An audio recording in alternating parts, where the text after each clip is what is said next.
Part 1. The corpse rolled in with the morning tide on Coronado Beach, just below the shadow of the Naval Air Station towers.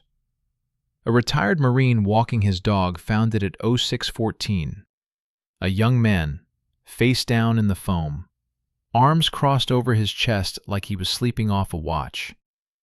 Heavy blue mooring line was knotted around his neck in a flawless bowline. The standing end looped once more around his own wrists and cinched tight. No blood, no bruises on the knuckles. Coroner's techs would later determine he hadn't been strangled outright. Someone had held him under in shallow surf until salt water flooded his lungs. The knot was insurance. Even if he'd managed to get his knees under him, he couldn't have lifted his head. Victim? Seaman Apprentice Rowan T. Whitaker, 21, USS Kitty Hawk. Last pinged leaving McPee's Irish Pub on Harbor Drive at 0117. Wallet untouched in his pocket. $47. Condom still sealed. Photo of a girl back in Ohio. Cause: drowning. Manner: homicide. 7 miles east, Isolde Kane opened her eyes in the one bedroom above the laundromat on University Avenue. The dryers below thumped like a slow heartbeat. She stretched, long limbs catching the thin dawn light, then walked barefoot to the kitchenette. On the counter lay her only souvenir from the night, a silver challenge coin, Carrier Air Wing 11, scratched on the edge. Rowan's coin. She turned it once, twice, then slid it into the small carved box beside 3 other keepsakes. A Zippo with an anchor etching. A faded red-white-blue friendship bracelet. A tiny brass bosun's pipe keychain. Isolde was 26, 5'11", ash blonde hair in a sharp, blunt cut. Eyes the gray-green of winter water off Bergen. Her mother had been Norwegian. Her father, a bosun's mate, who'd married her in '68 after a 6-week courtship, then drank his way out of the Navy and their lives. He vanished when Isolde was 9, promising checks from San Diego that never came. At 19, she bought a one-way ticket to the same city, chasing the ghost of him. Instead, she found the neon-lit bars along the waterfront near 32nd Street Naval Station and discovered how easy it was to make men forget they were lonely. She worked nights at the Anchor's Rest, a narrow dive 2 blocks from the base gate. Cocktail waitress, not dancer. She listened without judging, knew how to tie a sheet bend one-handed, never asked deployment dates. Sailors liked her calm, her faint accent that softened certain words, the way she never flinched at their stories. Rowan had been earnest. First long cruise. Still wore his ball cap backwards after dark. Talked about his mom's meatloaf, wanting to make Chief young. How the ocean at night looked like ink. At last call, he asked, almost politely, if she'd walk to the water with him. She said yes. They took a room at the Sea Breeze Motel on Pacific Highway. Cheap locks, no questions. She kissed him first, slow, letting him believe he was in control. Suggested a bath to rinse off the smoke. He grinned, agreed. She ran the water hot, added hotel bubbles. When he settled in, she knelt beside the tub, still clothed, and soaped his shoulders. She waited until his eyes drifted shut. Then she pressed one palm to the crown of his head and forced him under. He jerked, thrashed, water exploding over the edge. She was stronger than she appeared. Years of hauling trays and kegs had built quiet power. When he tried to rise, she slipped the mooring line from her purse, looped it around his throat, pulled the bowline snug, tied the bitter end to the faucet spigot, short enough he couldn't surface even on his knees. 4 minutes and 12 seconds. She counted the way her father once counted seconds between wave sets. Afterward, she wiped surfaces with a damp towel, dressed, hung the "Do Not Disturb" sign, and walked home through the sleeping streets. The coin stayed warm against her palm the whole way. Now, in the apartment, she showered again, longer, hotter, then brewed coffee and sat by the single window. Gulls wheeled outside. A freighter horn moaned somewhere in the bay. She opened the box, placed Rowan's coin beside the others. 4 now. 4 small anchors. She closed the lid softly. By spring 1993, the waterfront bars had started to whisper. Sailors swapped stories about the quiet blonde who sometimes left with guys and never came back the same night. No one connected the dots yet. Rowan's death was still filed as possible misadventure, maybe a drunken swim gone wrong. The Boland knot raised eyebrows at the precinct, but the case stayed low priority. Bodies in the water were common enough near a naval base. Isolde noticed the change anyway. She began choosing men who shipped out soon, ones less likely to be missed right away. She also started varying her methods. Repetition felt dangerous, and monotony bored her. Her second mark was Petty Officer 3rd Class Elias V. Moreau, 24, a sonar tech on the USS Constellation.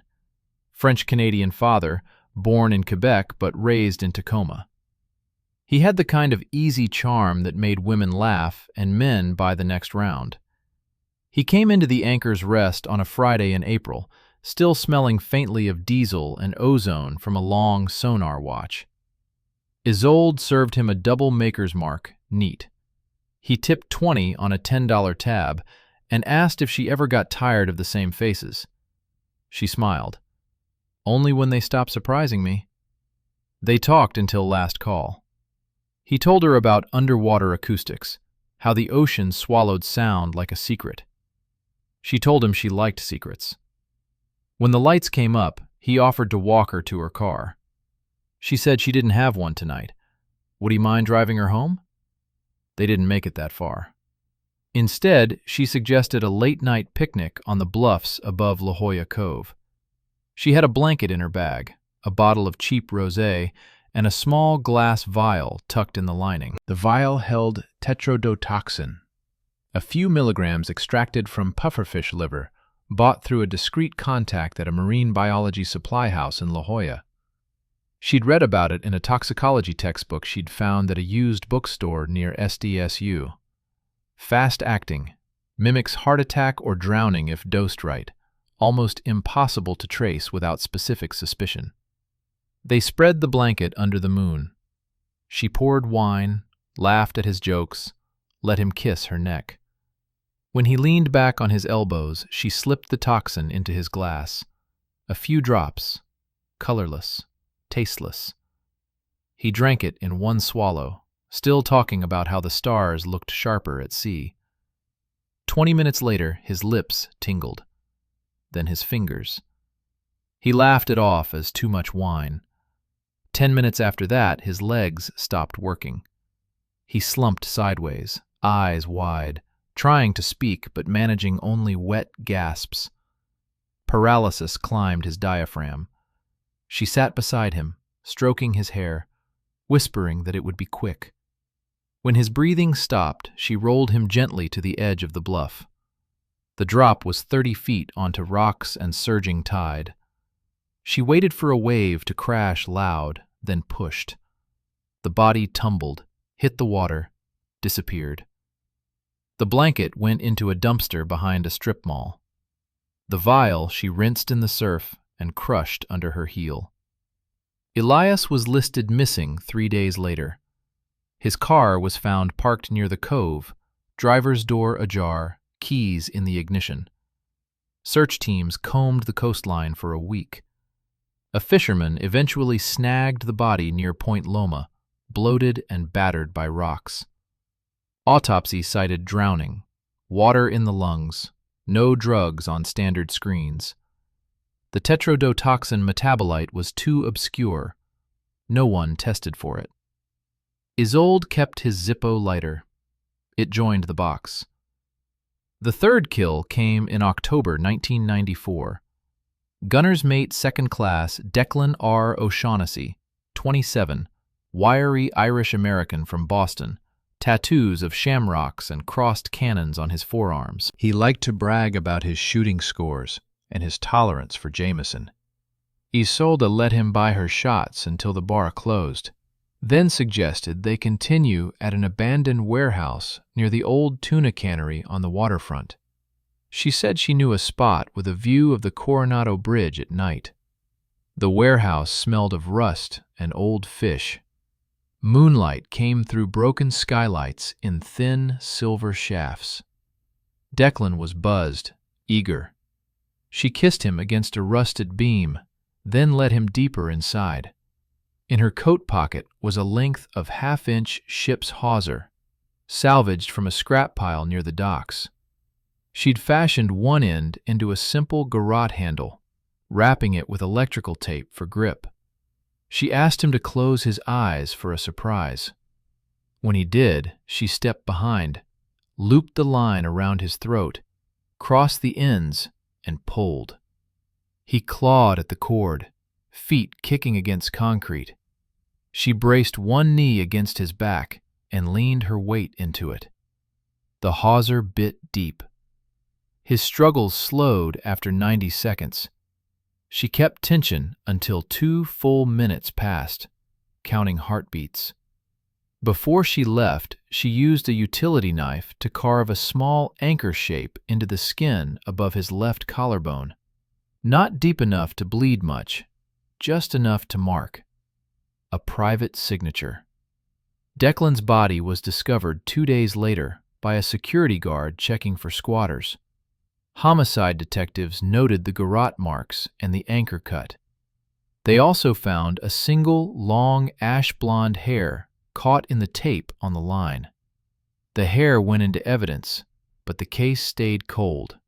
Too many sailors, too many bars, too few leads. Isolde added the braided red-white-blue friendship bracelet he'd worn to her collection. 3 now. She began sleeping with the box on her nightstand, lid open, so the metal glinted when headlights passed outside. Part 3. October 1995. The fourth sailor vanished on a Friday night when the fleet was in port after 6 months west of the dateline. Boatswain's mate First Class Harlan J. Voss, 31, divorced, quiet drinker, known for fixing anything mechanical on the USS Nimitz. He met Isolde at the Anchor's Rest during happy hour. She wore a dark green dress that night, the color of deep water, and let him talk about engines until the bar thinned out. He offered to show her his boat, not the carrier, but a small borrowed Grady White tied at the public dock near Shelter Island. "Just a quick run out past the point," he said. "Moon's full, water's glass." Isolde smiled and said she loved the sound of engines at night.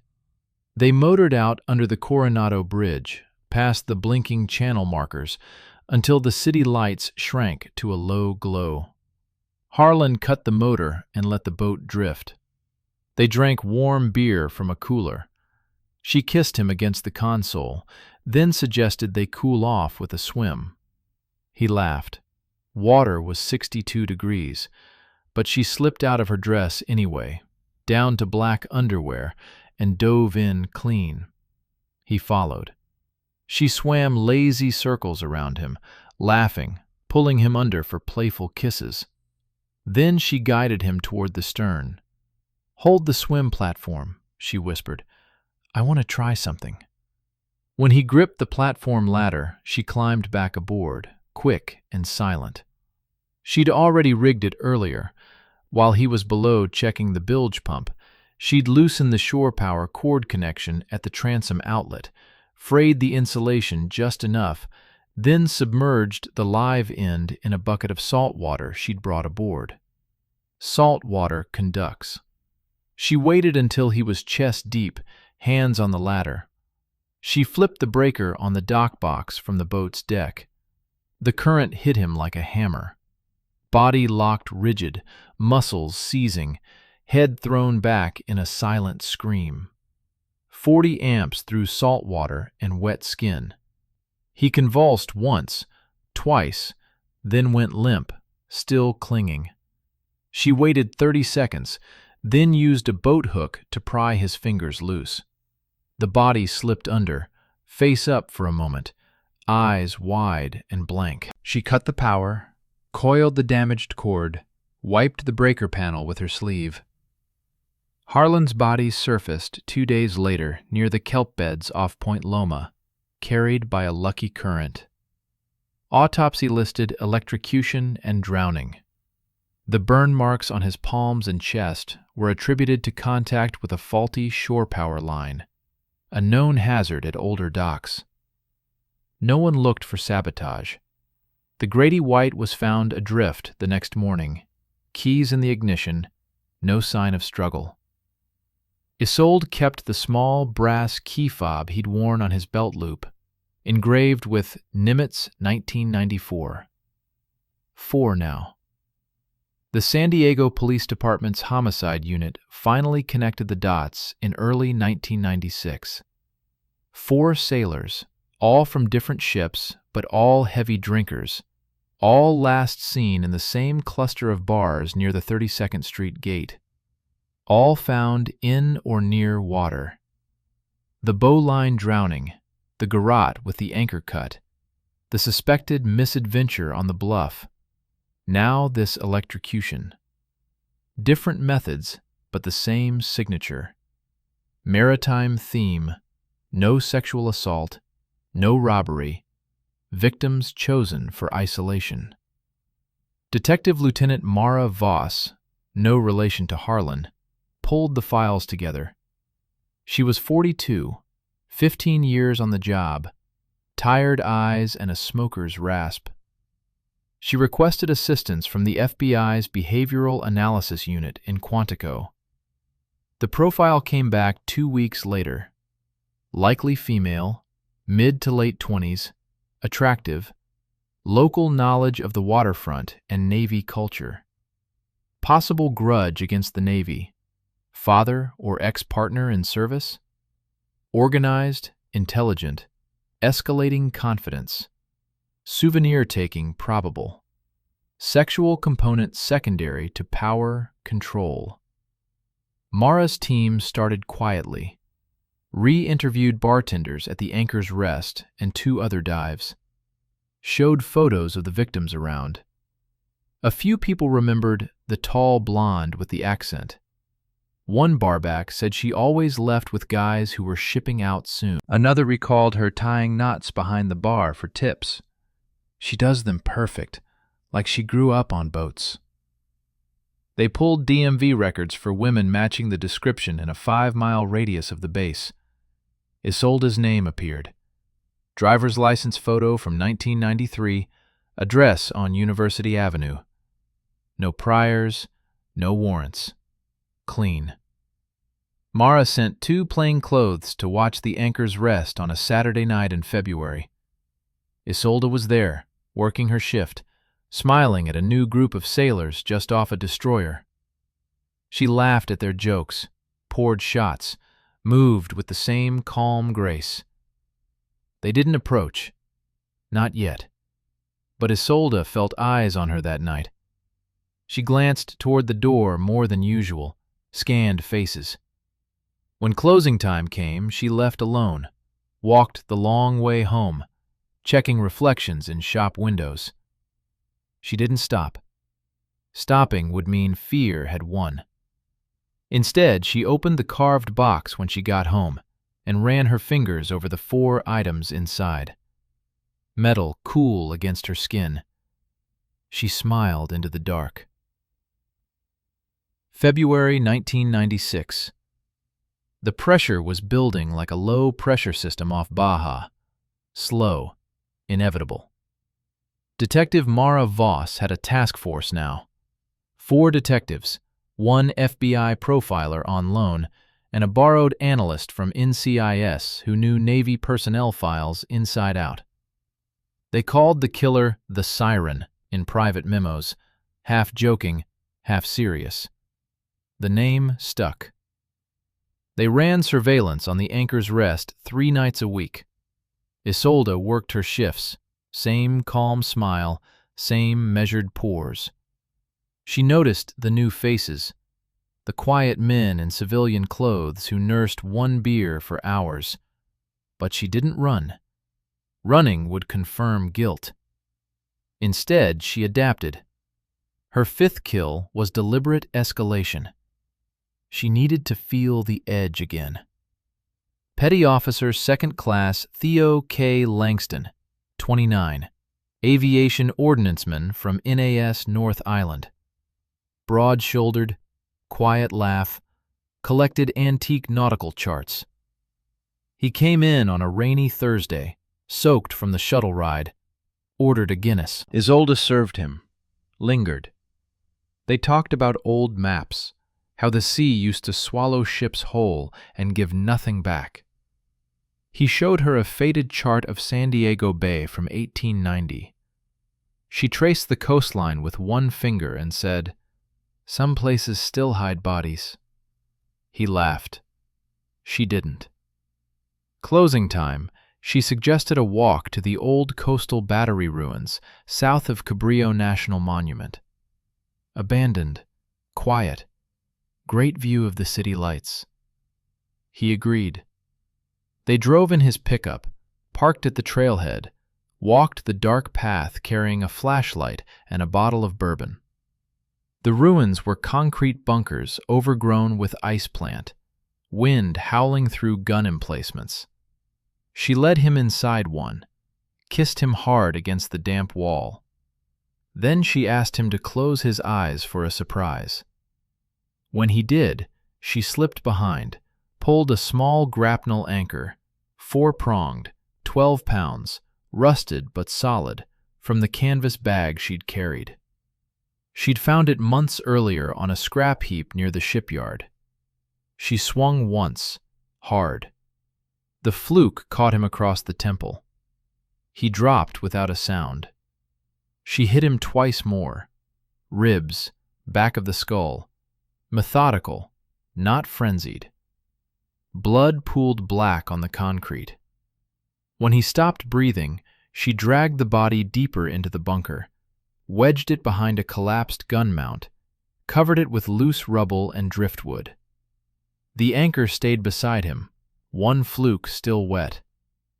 Theo was reported missing after missing morning muster. His truck was found at the trailhead 2 days later. A park ranger noticed fresh tire tracks and blood smears on the path. Canine unit located the body 48 hours after that. Cause: blunt force trauma. The anchor was photographed, bagged, sent to forensics. Partial fingerprint on the shank. Smudged, but enough to run. Isolde kept nothing this time. The kill felt different, heavier, less elegant. She washed the blood from her hands in the surf at midnight, then drove home with the windows down, salt air stinging her eyes. The task force moved faster now. They pulled bar security footage from the Anchor's Rest. Grainy VHS, but clear enough. Isolde appeared in frame multiple times with 3 of the victims, laughing, leaning close, touching an arm. Witnesses started talking when pressed. A cocktail waitress remembered Isolde asking about deployment schedules, just curious. The barback who'd seen her tie knots said she always carried a small coil of line in her purse. Mara obtained a search warrant for Isolde's apartment based on the cumulative circumstantial links, witness statements, proximity to crime scenes, the hair from the garrote matching her color and mitochondrial DNA profile. Not conclusive, but suggestive. They watched her for another week. She changed her hair, added auburn streaks, wore it longer, started using a different bar on off nights. On March 12th, they raided the apartment while she was at work. They found the carved wooden box under her bed. 4 items inside: challenge coin, Zippo, friendship bracelet, bosun's pipe keychain. Lab-confirmed fingerprints on the Zippo matched Theo Langston's, lifted from his missing person report. The box also held a small notebook: dates, first names, short descriptions. Rowan, bowline, quiet. Elias, tide took him. Declan, anchor mark. Harlan, spark. No full confession, but damning. They staked out the Anchor's Rest that night. Isolde finished her shift at 2 o'clock, stepped outside, lit a cigarette. 2 unmarked cars moved in. She saw the lights, dropped the cigarette, bolted toward the alley. She made it 3 blocks, running barefoot, heels in hand, before they cornered her near the railroad tracks by the rail yard. She stopped, breathing hard, hair wild. Didn't fight when they cuffed her. Mara read her rights under sodium streetlights. Isolde looked up once, eyes flat as slate, and said only one thing: the sea keeps what it wants. Part 5. March 13, 1996. The interrogation room at San Diego Police Headquarters smelled of stale coffee and disinfectant. Isolde Kane sat at the metal table in orange coveralls, wrists cuffed to a ring bolted to the floor. Her auburn streaked hair was pulled back in a messy knot. The calm gray-green eyes hadn't changed. Detective Mara Voss sat across from her, tape recorder between them, yellow legal pad open. Mara started gentle. "You don't have to talk, Isolde. But we have the box. We have the notebook. We have prints on Langston's lighter. We have the hair from O'Shaughnessy's garrote. You want to tell me your side?" Isolde looked at the wall clock, 4:47, then back at Mara. "My side is the tide comes in, the tide goes out. Sometimes it takes things with it." Mara leaned forward. "Rowan Whitaker, Elias Moreau, Declan O'Shaughnessy, Harlan Voss, Theo Langston. 5 men. All Navy. All dead. All last seen with you. That's not the tide. That's you." Silence stretched. Then Isolde spoke, voice low and even. "My father was a boatswain's mate, USS Enterprise, 68 to 79. He met my mother in Bergen, married her fast, brought her to San Diego. Then he started drinking, started hitting, started disappearing for days on ships. One day he didn't come back. Left a note. The sea keeps what it wants. I was 9. The checks stopped. Mom drank herself quiet. I came here to find him. Found the Navy instead. Same smell. Same promises. Same way they leave." Mara didn't interrupt. "They take what they want," Isolde continued. "Then they leave. I learned to take back. Quietly. Cleanly. Like the water does." She didn't confess in detail at first, but over 3 days of interviews, always with counsel present after the first session, pieces came out. Rowan, the bowline because her father taught her knots on weekends before he left. Elias, tetrodotoxin because she wanted something silent, something the ocean could finish. Declan, the anchor mark because it felt like branding what was already hers. Harlan, electricity because it was sudden, like a spark that ends everything. Theo, the anchor, because she was tired of elegance, she wanted weight. The search of her apartment had yielded more. Under floorboards in the closet, a plastic bin with 5 plastic bags. Inside each, a lock of hair, a dog tag fragment, a scrap of uniform cloth. DNA from the hair matched 4 of the victims.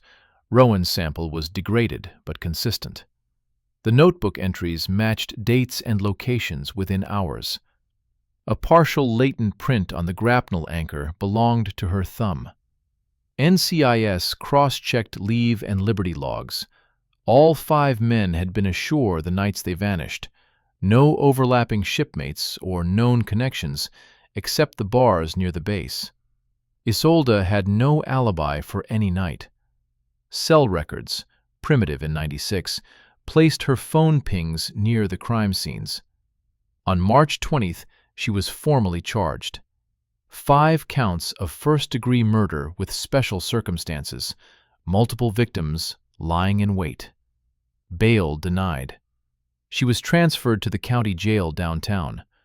During booking, she asked for one thing: the carved wooden box. The detective on duty laughed. "Evidence now, sweetheart." She smiled thinly. "Keep it safe. Those are memories." The press caught wind fast. "Siren of San Diego" headlines in the Union Tribune. Photos of Isolde in cuffs, tall and composed, walking between deputies. Sailors on base started avoiding the anchor's rest. Some ships added curfews for single sailors ashore. In her cell, Isolde read paperbacks from the jail library, mostly nautical histories and crime novels. She wrote letters she never sent, short notes to her mother in Norway, apologies that weren't really apologies. At night, she dreamed of water, black, cold, endless, and woke with salt on her lips from biting them. The district attorney's office built the case meticulously. No death penalty push yet. California juries were unpredictable in the mid-90s, but the evidence was overwhelming. Isolde's partial admissions sealed it. She never denied the acts, only framed them as justice, as balance. One afternoon in April, Mara visited again. No recorder this time, just questions.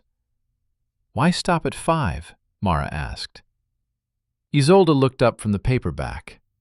"I didn't plan to stop, but you found me. The sea gave me up." Mara studied her. "You regret it?" Isolde closed the book. "Regret is for people who think they can change what's already sunk." She returned to reading. Mara left without another word. The trial date was set for October 1996. Part 6. October 1996 through March 1997. The Superior Court of San Diego County, Department 12. Judge Harlan T. Whitaker presided. No relation to the first victim, but the coincidence drew quiet murmurs from the gallery. The courtroom smelled of polished wood and old paper. Rows of seats filled with reporters, Navy families, curious locals. Isolde Kane entered each day in a plain gray dress provided by the public defender, hair pulled back, face composed. No tears, no outbursts. She sat straight, hands folded, eyes fixed on the middle distance. The prosecution, led by Deputy DA Victor Lang, presented methodically. Over 9 weeks they called 63 witnesses, bar staff, motel clerks, fishermen, forensic techs, NCIS investigators. They displayed enlarged photos of the bodies, the bowline knot on Rowan Whitaker's neck, the anchor carved into Declan O'Shaughnessy's chest, the burn marks on Harlan Voss's palms, the crushed skull of Theo Langston. The carved wooden box sat on the evidence table like a small coffin. Its contents, challenge coin, Zippo, bracelet, bosun's pipe, were passed to the jury in sealed bags. The notebook entries were read aloud. Rowan, bowline, quiet. Elias, tide took him. Jurors shifted uncomfortably. DNA matches from hair and tissue fragments tied Isolde to 4 scenes. The partial thumbprint on the grapnel anchor sealed the 5th. Partial admissions from the interrogation tapes played. Her calm recitation of motive. They take what they want. I take back. The phrase, "the sea keeps what it wants," became the case's haunting refrain. The defense, led by public defender Elena Moreau, another coincidental name, argued diminished capacity. They called a forensic psychologist who testified that Isolde suffered from complex PTSD rooted in childhood abandonment and abuse. They painted her as a broken woman acting out symbolic revenge against the Navy institution that had destroyed her family. No full insanity plea, California law made it nearly impossible, but they asked for life without parole instead of death. Isolde did not testify. She watched the proceedings like someone observing a distant tide. When the prosecution rested, she whispered to her attorney only once, "Let the water decide." Closing arguments came in March 1997. Lang stood before the jury. This is not poetry. This is not justice. This is 5 calculated murders. 5 sons, brothers, sailors who trusted a woman with a smile and paid with their lives. She chose them because they wore the uniform her father wore. She killed them because she could. The death penalty exists for cases like this. Multiple victims, exceptional cruelty, no remorse. The defense countered. Isolde Kane is a product of the same institution she targeted. She is not evil. She is ill. Spare her life so she can be studied, understood, contained. The jury deliberated 4 days. On March 21, 1997, they returned. Guilty on all 5 counts of first-degree murder with special circumstances. Penalty phase lasted another 3 weeks. Families of the victims spoke, mothers weeping, fathers stone-faced, siblings angry. One read a letter Rowan Whitaker had mailed home days before he died. "Mom, the ocean's big, but the people here feel like family." The gallery was silent. Isolde offered no statement. Her attorney read a short prepared note. "I regret the pain I caused. The sea has already taken enough." On April 4, 1997, the jury recommended death. Judge Whitaker sentenced her to death by lethal injection. "You have shown no capacity for redemption," he said. "The law requires the ultimate penalty." Isolde was transferred to Central California Women's Facility in Chowchilla to await execution. California's death row held few women. She was one of 7 in 1997.